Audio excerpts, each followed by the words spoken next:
The first rifled cannon to fire in the American Civil War was not American. It was British. A sleek 12-pounder Blakely rifle, designed and manufactured in England, stood on Morris Island. It had been gifted to South Carolina by a British captain, T.A. Blakely, who openly sided with the Confederacy. When that gun opened fire on Fort Sumter, with its advanced design elements, including rifling and banding, its accurate shells were the opening shots of the bloodiest war in American history. Britain had already declared itself neutral, yet a British weapon fired the first shot.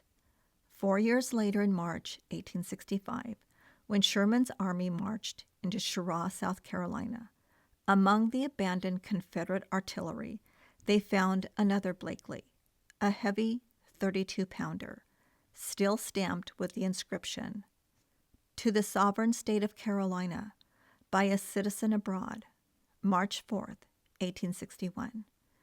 British made and gifted guns started the war. They were still in Southern hands when the war was nearly over." The guns were only the beginning. British shipyards built the commerce raiders that devastated Union shipping, most famously the CSS Alabama, constructed in Liverpool and crewed in large part by British sailors. She burned or captured dozens of American merchant ships before being sunk. Other raiders, the Florida, the Shenandoah, followed the same path.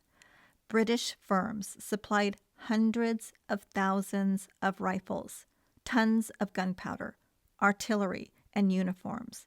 British blockade runners, many of them sleek vessels purpose-built on the Clyde and the Mersey, kept the Confederacy alive with weapons, medicine, and luxury goods long after the southern ports should have been sealed.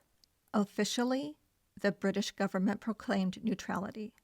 In practice, private British capital, shipbuilders, and manufacturers waged an undeclared economic and naval war against the United States. They prolonged the conflict. They increased the death toll. They inflicted tens of millions of dollars in damage on the American commerce. After the war, the United States demanded accountability.